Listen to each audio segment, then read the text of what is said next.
Hello, book lovers.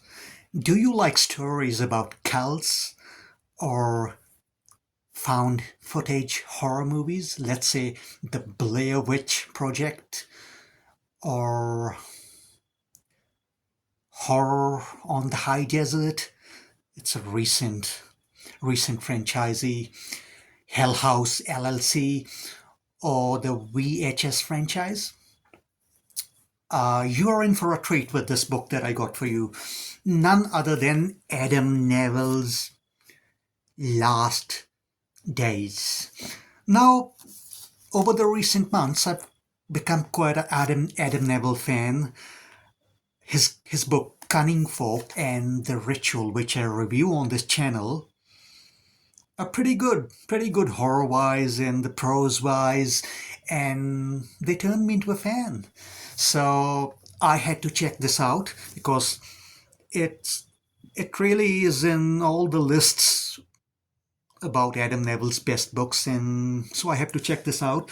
But I also have his All the Fiends of Hell, which was published last year, I think, which I will read soon. But anyways, so this book is very slow build, and at the centerpiece in this book is this cult called the Temple of Last Days. So if you have been following the conspiracy theories and the news about the cults over the years, there were so many sick fucking cults. There was the Nike shoe cult, I think it was, where they all died wearing some kind of shoes, and the Heaven's Gate, I think it was called. And then you have the other satanic societies, Anton LaVey's the Church of Satan, and we have the Guyana Massacre in Brazil, Jim Jones.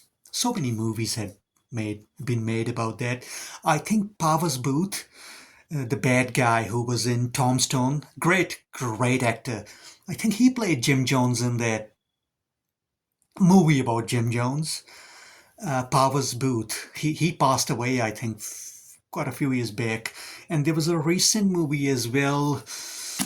If you've seen the movie No Country for Old Men, the notorious fucking coin toss scene, the shopkeeper in that scene, not the bad guy, not Javier Bardem, but the shopkeeper. He plays Jim Jones in that movie. I think it's called The Sacrament.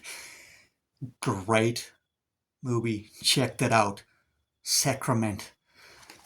I think it was released around 2015 or something. But yeah, check that movie Sacrament out. It's about Jim Jones.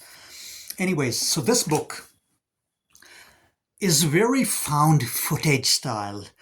And like I said, at the centerpiece is this cult called Temple of Last Days, run by this sinister, seductive figure who very much poses like this dark, sinister goddess called Catherine. The protagonists of this story are Kyle and Dan. They are both struggling money-wise. Their financial lives are not going very great. They are found footage, documentary, mockumentary kind of filmmakers, and they have made a couple of movies which made them some money, but not much money, and they're struggling. And a guy named Max gives them a task to make a documentary movie about this cult, Temple of Last Days. And reluctantly, Kyle takes on this job because the money that Max offers them is quite big, large sum of money. Kyle is the main guy, he's the director, he's the showrunner, and Dan is the cinematographer. He is the guy behind the camera. They're two of them are very good friends. They take on this job to make this documentary of this cult, about this cult, which started in 1969 in England, and from there they uprooted and they went to France.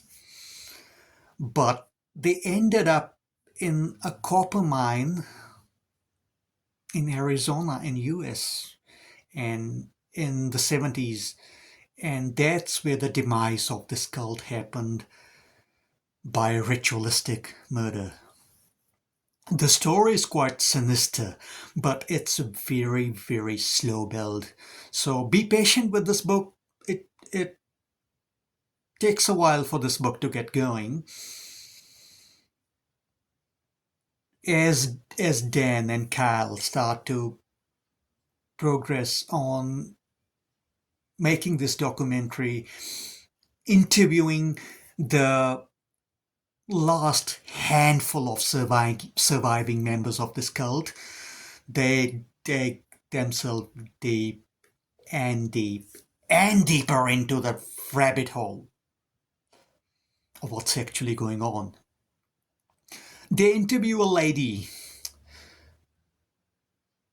who was in the cult in its heyday in London. They interview her, and the building that housed the cult at that time is quite spooky. So they interview this lady during the daytime, but at nighttime they go back to take some footage, and some spooky things happen in that building, which freak both Kyle and Dan out, and they really freak out. And their second assignment is to interview this.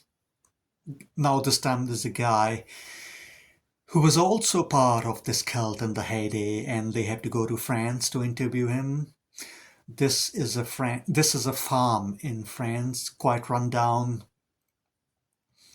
And I'm not gonna spoil this too much for you, but some of the scenes that happen at this farm, especially in this cottage which used to house the cult leader Catherine, quite spooky. Quietly, really, really, really well written scenes, dreadful, atmospheric, and they hit all the correct notes in case of creating a dreadful, dreadful atmosphere in France. And they freak out Kyle, and then again. Story progresses very slow, but there are of gems of atmospheric horrors dispersed over the chapters in this book, where Kyle and Dan encounter sudden, unexplained phenomenon as they are making their documentary, as they are making this documentary in found footage style. And their documentary leads them to copper mine in Arizona, where this cult perished in a ritualistic murder suicide.